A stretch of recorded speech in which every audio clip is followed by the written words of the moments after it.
에베소서 1장 1절에서 2절 하나님의 말씀을 들으십시오.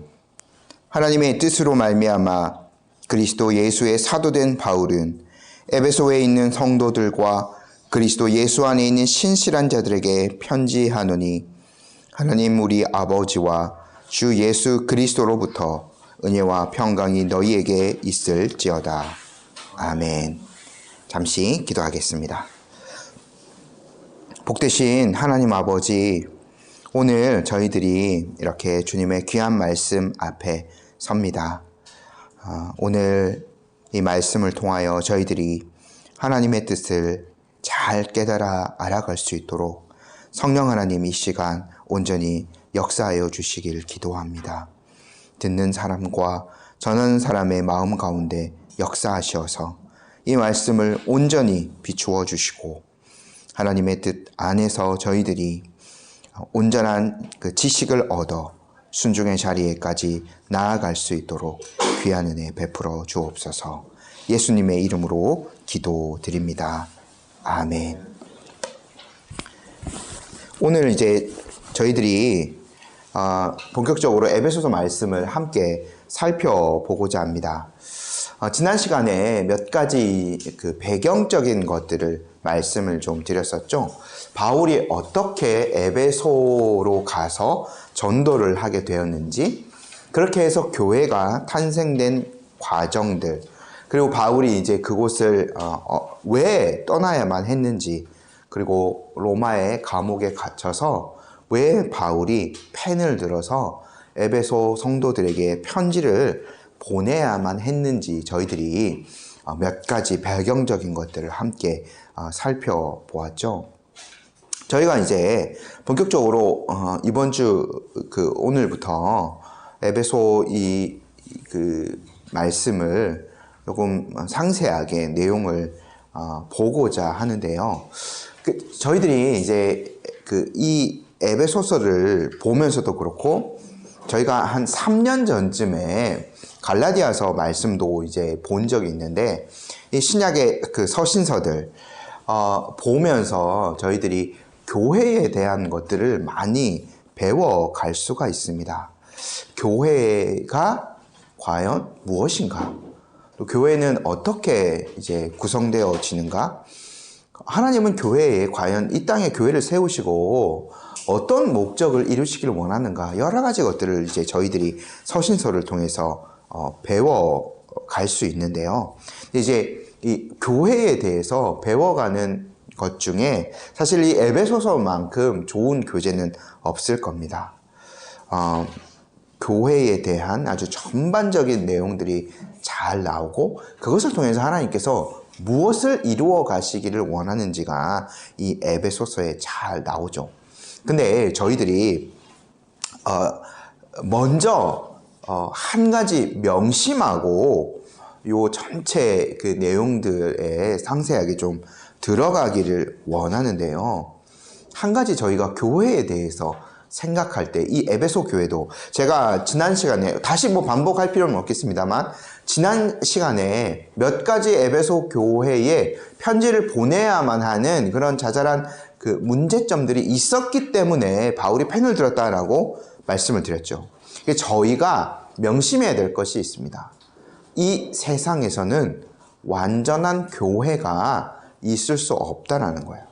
이 세상에서 완전한 교회를 세울 수 있다라고 한다면 그거는 정말 착각일 겁니다. 근데 세상에 완전한 교회는 있을 수 있습니다. 지금 세상이 아니라 새하늘과 새 땅에서 예수님께서 다시 재림하셔서 펼쳐지는 새하늘과 새 땅에서는 그곳 자체가 사실은 완전한 교회가 되는 거죠. 그 우주적인 교회는 사실 완성될 그 교회는 완전한 교회입니다. 하지만 우리가 지상의 교회를 바라볼 때 저희 교회뿐만 아니라 모든 지상의 교회들, 완전한 교회는 이 땅에 있을 수 없다라는 거예요.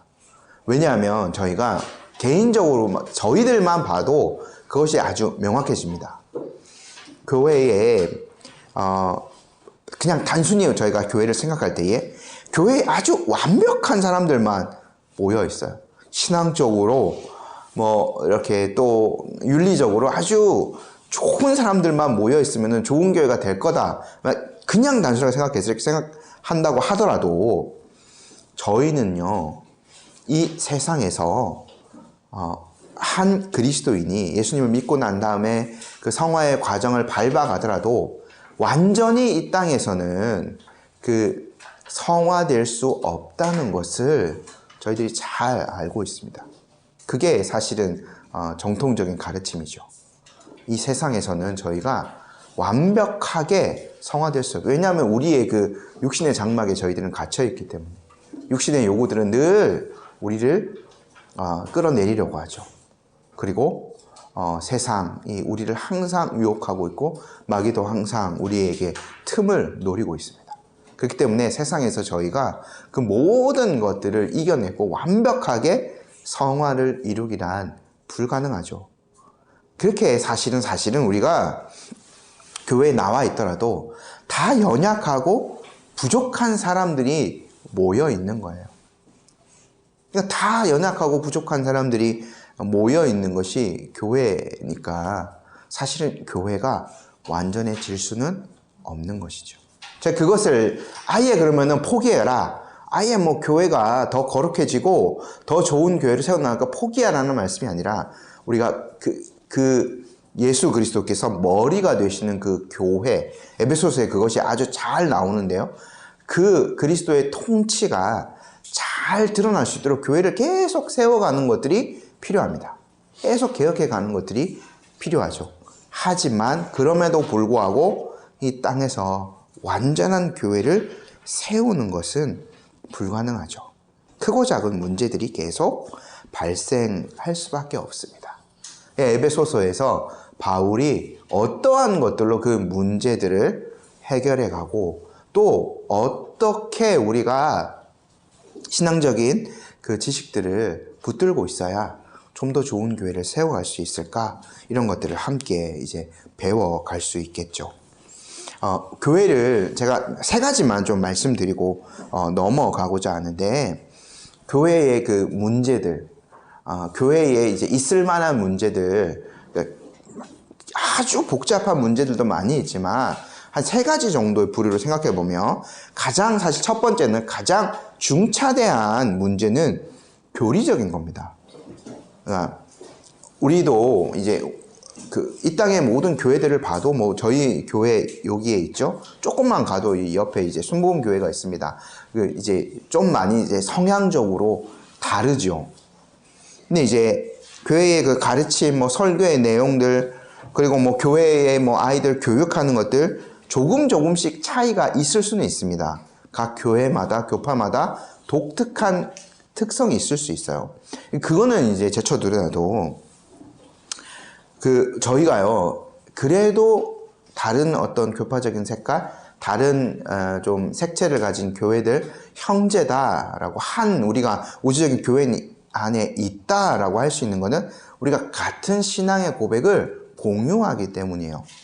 사도신경이라는 우리 믿음의 가장 기본이 되는 그 12문장으로 된 그 신앙의 고백들은 저희도 예배 때마다 항상 드리죠. 우리가 이 신앙 고백 아래서 삼위일체 하나님께 예배를 드립니다라고 고백하는 거예요. 사실은 그 신앙의 고백을 순전하게 하는 모든 교회들은 주님의 교회라고 우리가 일단은 인정하는 거죠.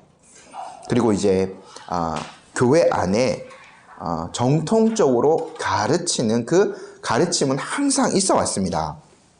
저희가 일전에도 그 신조에 대해서 몇 가지 배운 적이 있는데, 초대교회 신조 중에 하나인 아타나시우스 신조는요, 이렇게 시작을 합니다. 제가 한번 이거 읽어드릴게요. 누구든지 구원을 받으려는 사람은 보편적인 신앙을 가져야 한다. 누구든지 이 신앙을 전체적으로 흠없이 지키지 않으면 틀림없이 멸망할 것이다. 이 보편적인 신앙은 다음과 같다. 우리는 삼위이시며 한 하나님이시고 하나이시며 삼위이신 하나님을 믿는다라고 하면서 쭉 이제 삼위일체에 대해서 설명을 하고 여러 몇 가지 이제 교리들에 대해서 아타나시우스 신조가 이야기를 하는데, 뭐냐면 이 보편적인 신앙, 공통되는 신앙의 핵심적인 고백이 있어요. 첫 번째로는 삼위일체가 나오는데 여기에서 이 보편적인 신앙을 벗어나는 가르침을 한다라면 이것은 이제 교리적으로 문제가 발생하게 되는 거죠. 그러니까 이러한 교회들은 저희가 그 정통 신앙, 이 보편적인 신앙에서 벗어나는 신앙을 주장하거나 가르치는 사람은 항상 정죄를 받았습니다. 그러한 문제들이 사실 교회의 가장 큰 문제가 될 수 있는 요소이고요. 두 번째는 이제 윤리적인 문제죠. 제가 지난 시간에도 말씀을 드렸습니다만, 바른 신앙 갖고 있으면 자동으로 바른 윤리가 나오는 게 아니에요. 그렇게 되면 얼마나 사실 좋겠습니다만 어렵죠. 에베소 교회도 그런 문제가 있었다라고 분명히 제가 말씀을 드렸습니다. 세상에서 저희가 분리돼서 그러니까 분리가 되어 구별되어서 사는 것이 참 어렵습니다.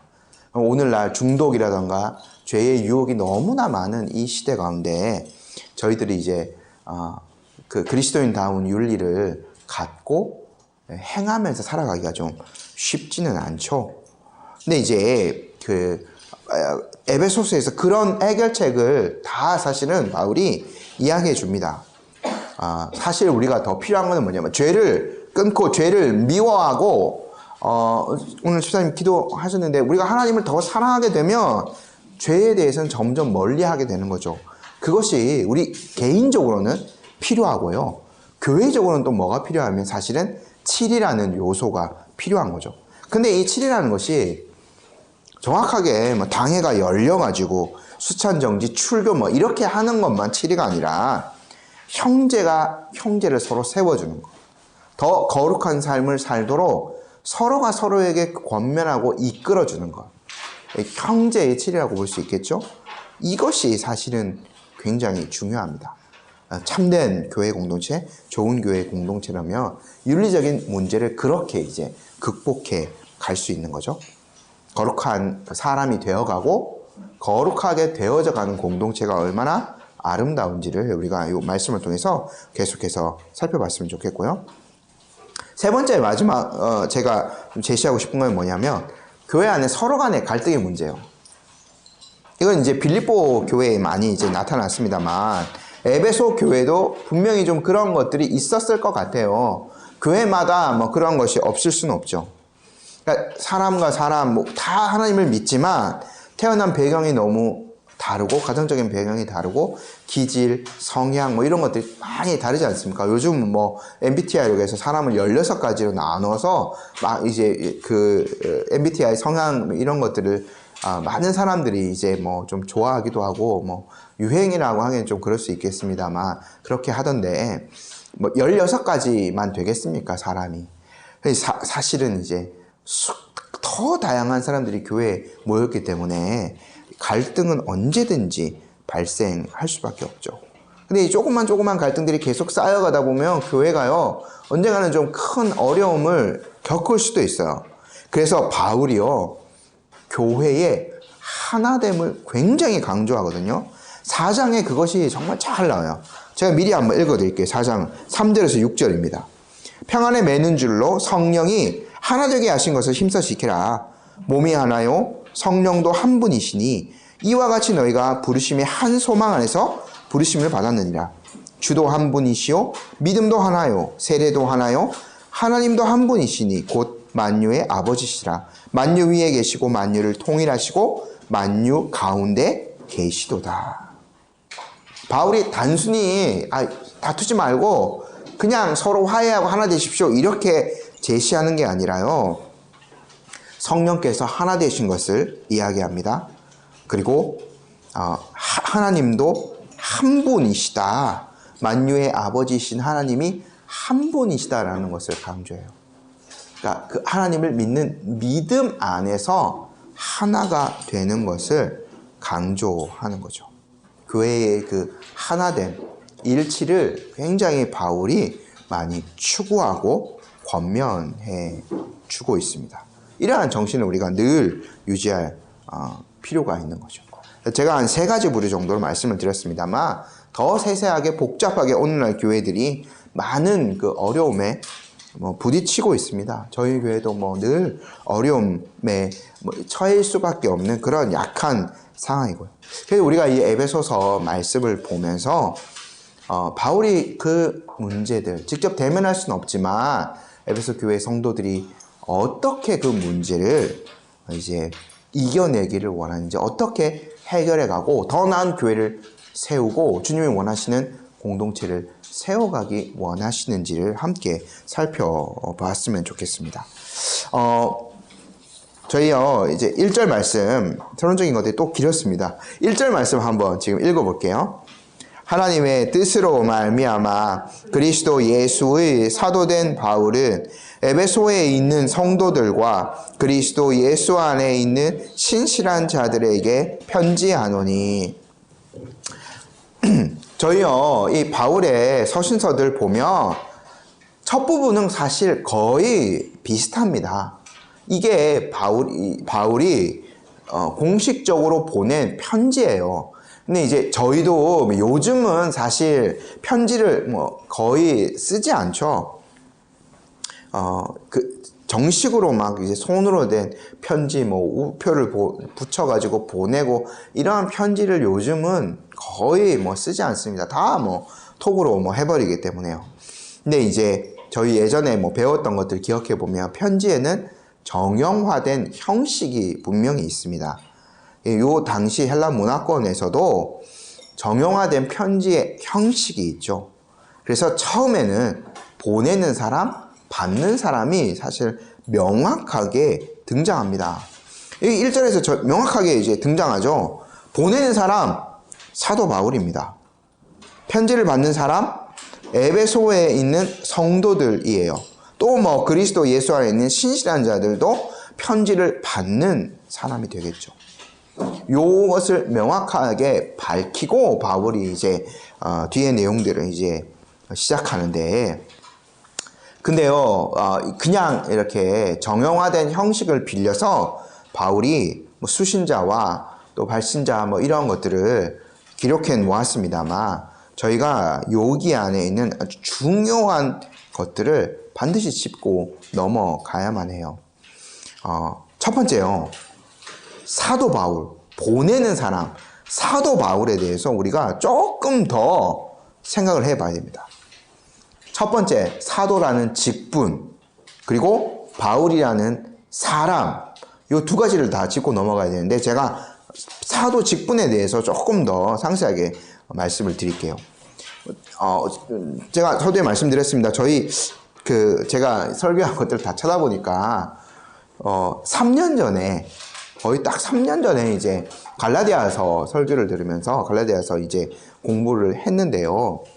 그때 내용을 잠시만 떠올려 보면, 갈라디아 지역에 바울이 편지를 보냈을 때 갈라디아 그 교회의 큰 문제 중에 하나가 교리적인 그런 문제였고, 그것 때문에 사도 바울을 공격하는 사람들이 있었어요. 바울의 사도권을 공격하는 사람들이 있었거든요. 근데 그래서 이제 에베소서에 갈라디아서 말씀에는 바울이 자신의 그 사도권의 변호를 위해서 아주 길게 이제 서술한 부분이 나옵니다. 그걸 위해서 애썼죠. 근데 에베소서를 보면 그 정도까지 이 에베소 교회 안에는 바울의 사도권을 의심하는 사람은 별로 없었던 것으로 보여져요. 그냥 이제 사도 바울 이 편지를 보낸다, 이걸 하면 다 바울의 그 사도권을 인정을 하는 사람들이 대부분 다였다는 거죠. 에베소 교회예요.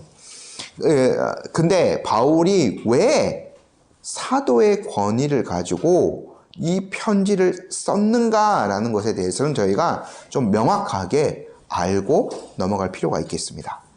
사도는 어떤 사람들인가요?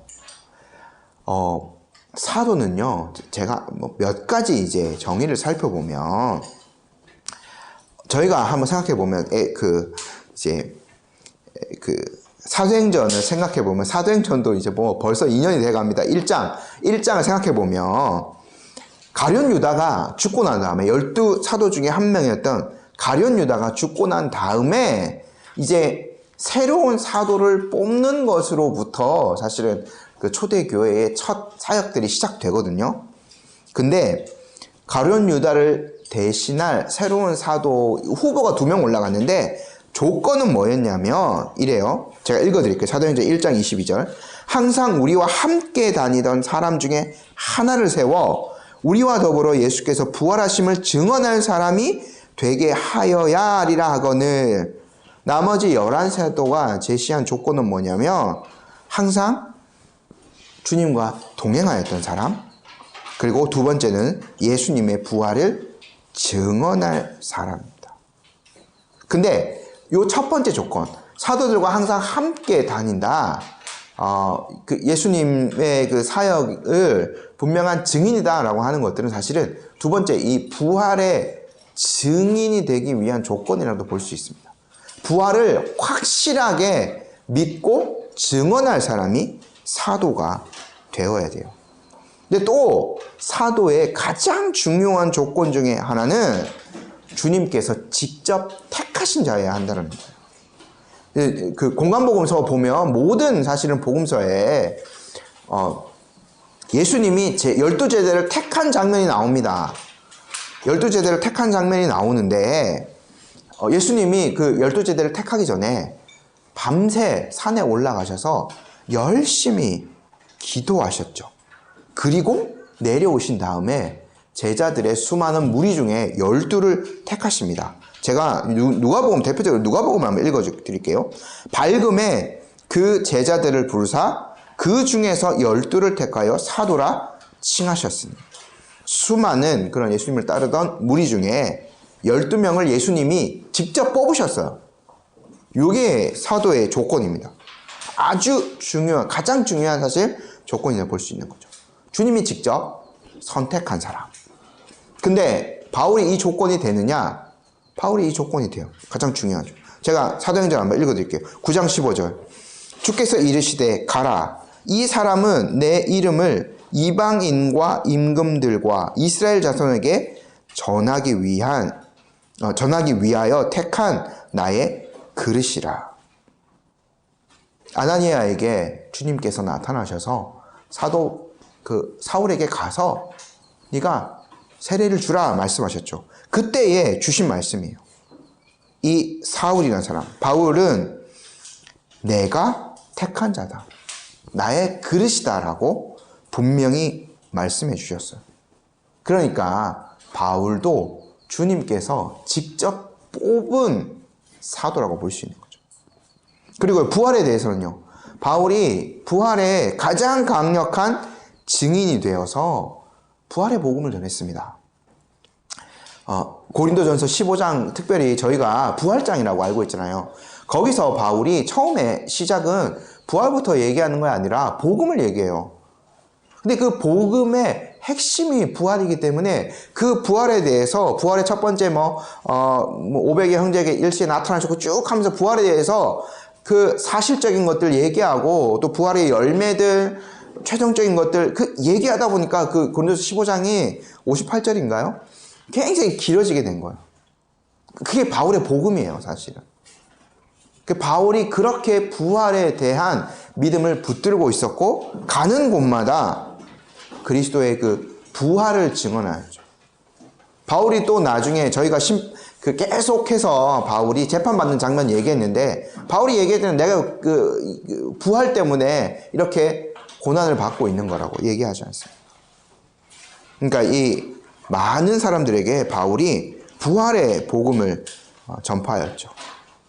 이 에베소에서 바울이요, 지난 시간에 저희가 다시 한번 말씀드렸습니다만, 처음에는 회당에서 전도했고, 이제 몇 개월 뒤에는 이제 두란노 서원이라는 곳을 빌려서 날마다 복음을 2년 이상 전했어요. 대부분 다 그리스도의 복음에 관련된 내용들일 겁니다. 이렇게 이제 바울의 그 사도성이 확증이 된 거죠. 그러니까 바울이요, 처음에 하나님의 뜻으로 말미암아 그리스도 예수의 사도 되었다라고 말하는 것. 그러니까 이것이 이제 사실은 진실된 그의 고백이고, 그의 권위가 여기서부터 나오는 거죠. 바울이 사도의 직분을 강조할 수밖에 없는 건요, 직분 자체가 권위예요. 제가 이제 목사라는 직분, 또 이제 저희 교회도 커지면 이제 장로, 집사 이런 직분을 정식으로 뽑고 이렇게 할 건데, 사실은 그 직분 자체가 권위라고 말씀을 드릴 수는 없어요. 이거는 사실은 간접적인 거죠. 주님께서 교회에 그 목사, 그리고 집사, 장로, 이러한 직분들, 초대교회에 감독이라는 직분도 있었습니다만, 그러한 직분들을 세워주셨는데, 그 직분 자체가 사실은 권위는 아니에요. 교회를 유지하기 위한 한 방편입니다. 권위는 사실 다 교회에 주신 것이고요. 그 교회를 유지하기 위한 그런 방편 중에 하나인 거죠. 근데요, 사도의 직분은 달라요. 주님께서 직접 뽑았다라고 말씀드렸잖아요. 그거 자체가요, 권위인 거예요. 사도의 모든 능력은 주님께서 직접 주신 겁니다. 그들이 병을 고치는 거, 나가서 어떤 이적을 일으키는 거, 말씀을 선포할 때 많은 사람들이 듣고 믿고 회개하고 돌아오는 거, 이게 이제 사도의 능력이 주님께서 다 직접 이제 주신 것이죠. 제가 이것도 몇 차례 설명을 드린 것 같은데요. 그래서 이제 처음에 제자들이 나가서 전도했을 때 귀신이 이렇게 떨어지고 여러 그런 어떤 이적들에 대해서 얘기하잖아요. 사도들을 통해서 병 고침이 일어나고, 특별히 에베소 성도들은 그걸 직접 경험했어요. 바울의 그 일하던 앞치마, 손수건 이런 것만 갖고 가도요, 귀신이 떠나고 병이 나았어요. 놀라운 일들이 일어나죠. 이것이 일어나는 거는 바울이라는 사람 자체의 능력이라기보다는 그 사도 직분의 능력이라고 볼 수 있는 겁니다. 근데 이거는 주님께서 주신 것이기 때문에 사도들에게는 이러한 이적들, 기적들이 일어날 수 있지만, 사도들이 또 그 능력을 다른 사람들한테 줄 수는 없어요. 요것은 이제 명확하게 알아야 됩니다. 그거는 직접 주님께서 하신 것이 아니죠. 사도라는 사람을 거쳐서 하는 거죠. 그거는 이제 있을 수 없는 겁니다.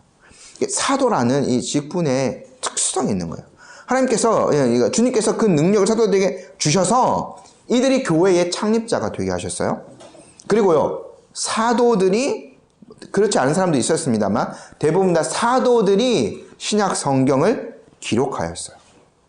저희가요, 이 에베소서 성경 말씀, 이거 단순한 1세기의 편지, 헬라어로 된 어떤 그냥 고대의 문헌, 이 정도로 취급하지 않지 않습니까? 영감되어진 하나님의 말씀으로 믿고 고백하고, 이 말씀이 하나님의 말씀이라고 붙들고 믿고 있지 않습니까? 그 큰 이유 중에 하나가 사도가 기록했기 때문인 거예요. 주님께서 택한 직분, 그 직분을 가진 바울에 의해서 기록되었기 때문이에요. 그렇기 때문에 이 편지가 영감을 입었고 성경이 된 거죠. 그래서 바울이 처음부터 사도라는 직분을 이야기하는 겁니다. 그리고 바울이 자기의 이름 바울에 대해서 이야기하죠. 이거는 길게 말씀드리진 않겠습니다만, 원래 바울의 이름 사도행전 처음 나올 때는 사울이었죠. 추측컨대 바울이라는 사람에게는 그러니까 두 가지 그냥씩 이름이 있었다라고 보는 것이 맞는 것 같아요. 근데 저희는 이제 이중 문화권에 살지 않잖아요. 그래서 이제 그냥 한국 이름만 갖고 있는데, 저희가 만약에 재미교포다 그러면 이제 한국 이름이 있을 수도 있고, 그 다음에 이제 미국식 이름이 있을 수 있는 거죠. 이번에 무슨 야구 대회를 하는데 할머니가 이제 한국 사람인 미국의 그 메이저리그 선수가 이제 한국 대표로 뛰게 됐어요. 국적은 미국인데 야구 대회에서는 그렇게 할 수 있기 때문에. 근데 그 친구가 톤이라는 이름이 있는데 한국 이름도 현수라는 이름도 있더라고요. 그런 거죠. 토니도 그 사람이고 현수도 그 사람이에요. 바울도 이름이요, 이제 사울이라는 거는 그 히브리식이기 때문에 그 헬라 문화권에 가서, 이 로마권에 가서 전도할 때에는 쓰기 좋은 이름은 아닌 거죠. 그래서 전도 여행을 갈 때부터 이제 이름이 바뀐 것을 볼 수 있습니다. 그래서 이제 바울이라고 자기의 이름을 이제 소개하는 거죠. 많은 이제 그 전도지에서는 바울이라고 알려졌기 때문에요.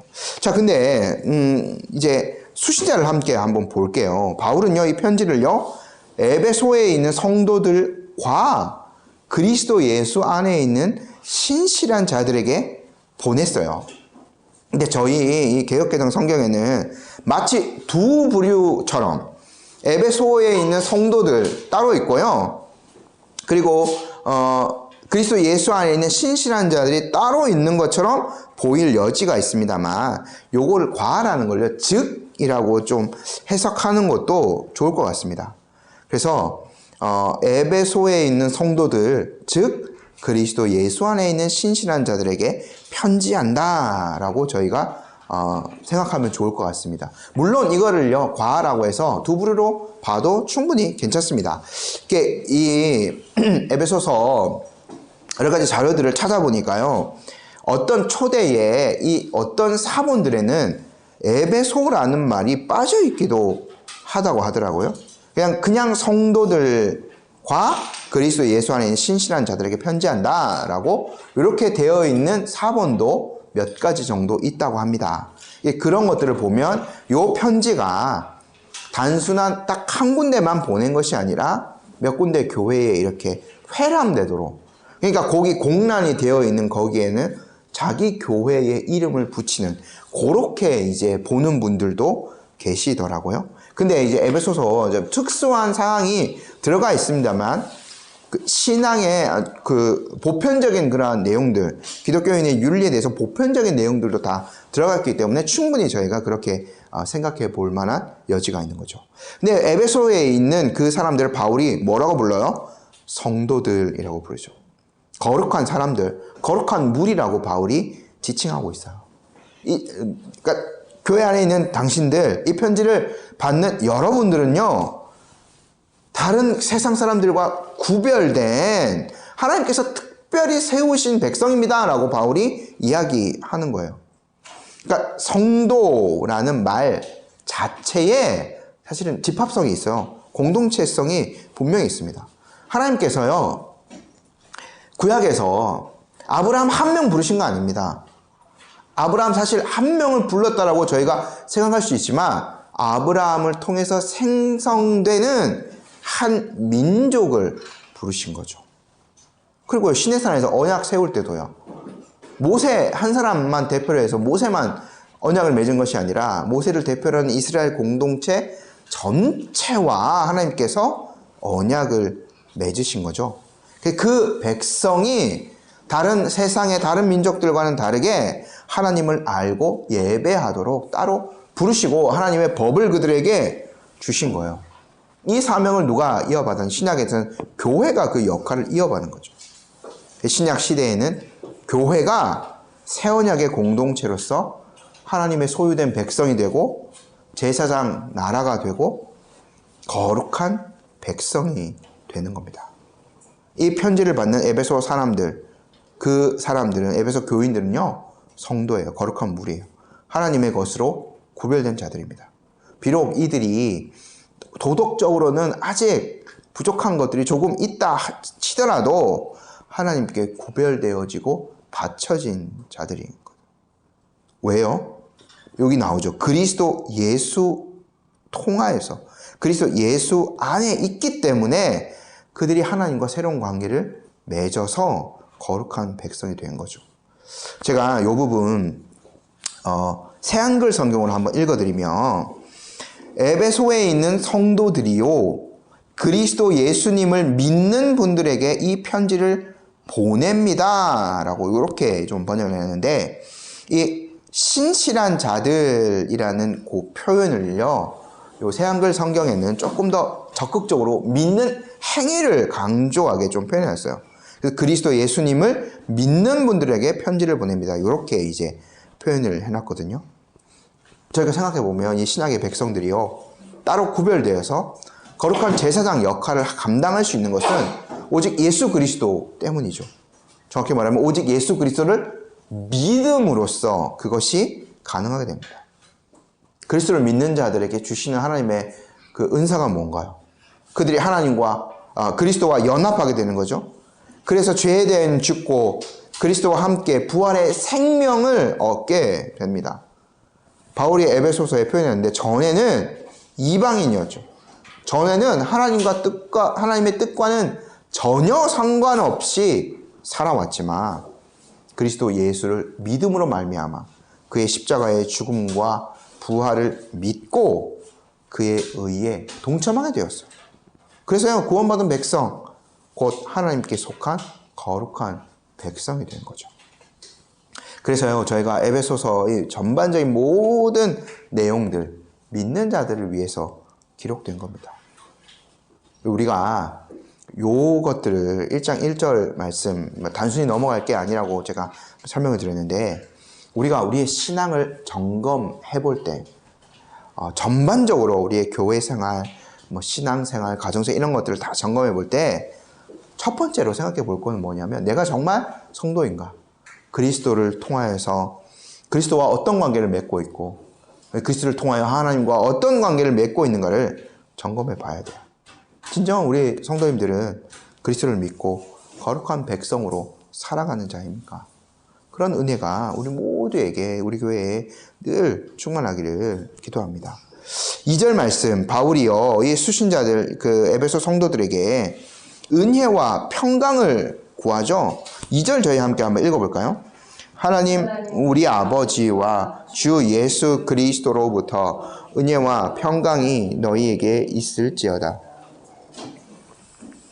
이 인사도요, 정형화된 인사라고 볼 수 있습니다. 원래 유대인들 서로 만나면 은혜와 평강을 빌죠. 샬롬이라는 단어로, 샬롬이라는 걸로 인사하지 않습니까? 바울이 이 평강이라는 단어를 썼는데 그 헬라어 에이레는요, 히브리어 샬롬을 그대로 번역한 겁니다. 히브리어로 샬롬이라는 그 단어, 평화라는 그 단어는 전쟁이나 불화가 없는 상태를 말하는 겁니다. 또 그것을 넘어서 단순히 전쟁이 없는 부정적인 것이 제거된 그런 상태만 말하는 것이 아니라 그것을 뛰어넘어서 요즘 많이 얘기하는데 진정한 어떤 웰빙의 그 삶을 사는 것들을 나타내는 단어예요. 유대인들이 서로 만나면 서로에게 평강을 빌며 인사를 했죠. 지금도요, 많은 문화권에서 그렇습니다. 아랍 사람들도 이제 인사할 때에 당신에게 평화가 있기를 이라는 아랍어로 인사를 하죠. 저희 한번 생각해보면 저희도요, 안녕이라는 단어로 인사하지 않습니까? 안녕하세요. 친구들끼리 안녕 이렇게 인사하죠. 이게 이제 편안할 안자에 편안할 영자를 썼죠. 무탈하냐? 잘 지내고 있냐? 모든 것이 다 평안하냐? 이렇게 물어보는 겁니다. 그래서요, 그냥 안녕이라는 단어를 한정사를 찾아보면 피스, 평화라는 단어, 이 평강이라는 단어가 그대로 나와요. 거의 대부분의 문화권에서 이렇게 평안을 빌면서 인사를 하죠. 근데 개념적으로는 이렇게 겉으로는 동일할 수 있습니다만 누가 주느냐, 어떻게 그 평강을 받느냐 따지고 보면 전혀 이제 다른 거죠. 그리고요, 바울이요, 은혜를 빌었습니다. 이 은혜라는 말은 사실 바울의 모든 그 가르침, 자신의 그 삶도 마찬가지고 바울의 어떤 신학 모든 것들을 다 짜고 나오며 이렇게 다 하다 보면 은혜라는 거 딱 하나가 아마 남을 거예요. 바울이 고린도서 15장 10절에서 나의 나된 것이 하나님의 은혜다라고 고백하지 않습니까? 1절에 하나님의 뜻으로 말미암아 다 사도되었다라고 하지만 이것도 전적으로 하나님의 은혜인 거죠. 은혜가 뭐예요? 은혜는 받을 자격 없는 자에게 거저 베풀어지는 것이 바로 은혜입니다. 하나님께서요, 그 그리스도의 그 구속의 은혜를 거저 우리에게 허락하여 주셨죠. 1절 말씀처럼 분명 그것이요, 신실한 자들, 아까 믿는 행위 강조한다고 말씀드렸죠. 믿음으로부터 온 것이다라고 말할 수 있습니다. 우리의 측면에서는 그거죠. 근데 바울이 에베소서 2장 8절에서 뭐라고 얘기하고 있어요? 이 은혜에 의하여 믿음으로 말미암아 구원을 받았는데 그 믿음도 너희에게서 난 것이 아니고요, 하나님께서 주신 것이다 라고 얘기하지 않습니다. 그러니까 우리에게는, 우리의 측면에서는 믿음, 그리스도를 붙드는 그 믿음이 있지만 이것조차도 사실은 우리의 구원의 공로적인 요소는 될 수 없다는 거죠. 사실 도구라고 볼 수 있습니다. 모든 것들이 다 하나님으로부터, 성도가 되는 것, 성도다운 삶을 살아가는 것, 모든 것들이 다 은혜인 거죠. 바울이요, 이런 은혜와 평강이요, 에베소 성도들에게 가득하기를 간절히 소망하였어요. 그러니까 애정이 듬뿍 담긴 표현인 거죠. 에베소 성도, 제가 요약해서 말씀드리면 에베소 성도들은 은혜로 구원을 받았어요. 그래서 하나님과 계속 하나님과 화목하게 되고 내적인 평강을 누리게 돼요. 근데 우리에게도 이러한 은혜가 임했습니다만, 우리에게도 이러한 평화가 임했습니다만, 이것이 구원 받을 때 잠깐만 그 은혜와 평강이 필요한 거고, 그 뒤에는 은혜와 평강이 필요하지 않냐? 아니요. 사실은 더 필요합니다. 계속해서 은혜를 추구하고 하나님 주시는 평안을 통해서 그리스도다운 삶을 살아가는 거죠. 성도다운 삶을 살아가는데 가장 필요한 연료가 바로 은혜와 평강이라고 볼 수 있습니다. 그래서 바울이요, 그들에게 그것을 빌어준 거예요. 처음에 복을 읽듯이요. 근데 여기에서 또 중요한 것이 뭐냐면, 바울이 어떤 표현을 썼어요? 2절에 하나님 우리 아버지와 주 예수 그리스도로부터 은혜와 평강이 임한다는 거예요. 그러니까 하나님 아버지로부터, 그러니까 하나님을 아버지라고 부르는 이 은혜를 입은 사람, 이 사람들에게 그러한 것들이 임한다는 거죠. 그리고요, 그 모든 것들이 바울이 이야기하는데, 주 예수 그리스도, 이분의 사실은 공로 덕분인 거죠. 하나님을 아버지라고 부를 수 있는 거죠. 또요, 바울이요, 주라는 표현도 썼죠. 그래서 그분을 주님으로 고백하는 것, 그리고 그분을 이제 그 주님으로 고백한다는 것 안에는 그분을 구원의 주님으로 고백하는 것, 또 내 삶의 주인으로 고백한다는 것, 요 두 가지가 다 담겨져 있는 거예요. 이것을 붙드는 사람만이 이 은혜와 평강을 계속해서 누려갈 수가 있는 거죠. 그래서 사실은 하나님 아버지와 주 예수 그리스도부터 임하는 이 은혜와 평강이요, 사실 에베소서의 핵심적인 그 단어라고 볼 수 있겠습니다. 바울이요, 6장 15절에 복음을 이야기할 때 평안의 복음이라고 표현하거든요. 그리고 바울이 2장 14절에서는 그리스도를 표현할 때 우리의 화평이 되신다, 우리의 평화가 되신다라고 소개해요. 그리고요, 1장 17절 말씀을 보면 바울이요, 유대인과 이방인 모두에게 평안을 전하셨어요. 그리스도께서 그렇게 이제 평안을 모두에게 전하여 주셨습니다. 아까 말씀드린 대로 제가 성경 1장 17, 2장 17절이요. 다시 한번 읽어드릴게요. 또 오셔서 먼 데 있는 너희에게 평안을 전하시고 가까운 데 있는 자들에게 평안을 전하셨으니, 그리스도께서 주신 것이 이러한 평안입니다. 아까 말씀드렸다시피 은혜는요, 하나님께서 자신의 백성들에게 일방적으로 베푸시는 호의예요. 하나님은 실로 자비의 하나님이 되시죠. 그래서 이방인이었던 이 에베소 성도들이요, 자신의 행위나 율법을 지키거나 뭐 이런 것이 아니라 오직 하나님께서 주시는 은혜로, 은혜의 지극히 풍성한 것으로 구원을 받았어요. 그 뒤에 하나님을 섬기는 모든 것들도 다 하나님의 은혜 덕분인 거죠. 그래서 어떤 목사님은요, 요 에베소서 1장 2절을 해설하면서 이렇게 결론 지었더라고요. 은혜와 평강이라는 말보다 우리 믿음 전체에 있어서 더 중요한 것이 없습니다. 은혜는 우리 믿음의 시작입니다. 평강은 우리 믿음의 마지막입니다. 은혜는 샘이요 원천이요 근원입니다. 바다로 굽이쳐 흘러가는 도도한 강물은 바로 그 특별한 산중에 있는 근원에서 출발하는 것입니다. 은혜는 그리스도인의 삶에 있어서 모든 것의 원천이요 샘이요 근원입니다. 평강에 대해서는요. 하나님은 우리가 하나님에 대하여 적대적인 상황에 있었을 때에도 아들을 우리에게 주셨습니다. 우리의 구원을 위하여 아들 예수님은 우리와 같은 형질을 지닌 인간이 되셨습니다. 이 하나님께서 계획하시고 성자께서 이루신 일이 화평을 이룹니다. 이것을 믿는 자들이 평강을 누립니다. 바울은요, 저희가 조금 상세하게 더 보면 이 에베소 편지를 굉장히 좀 애정을 가지고, 모든 편지들이 다 애정이 담겨져 있지만 애정을 담아서 이 편지를 쓰고 있어요. 저희가 애정하는 사람, 좋아하는 사람에게는 가장 좋은 것을 주고 싶어 하죠. 그래서 바울이요, 그들에게 이미 전하여 주었습니다만 가장 중요한 것을 다시 이 편지를 통해서 상기시켜 주고 싶었어요. 그 은사를 더욱더 부릴 듯 일어나게 하고 싶었던 거죠. 그래서 바울이 주 예수 그리스도로부터, 하나님 아버지와 주 예수 그리스도로부터 오는 은혜와 평강을 그들에게 빌어준 거예요. 우리 성도님들도 이 하나님으로부터 오는, 그리스도로부터 오는 은혜와 평강을 누리고 싶지 않으십니까?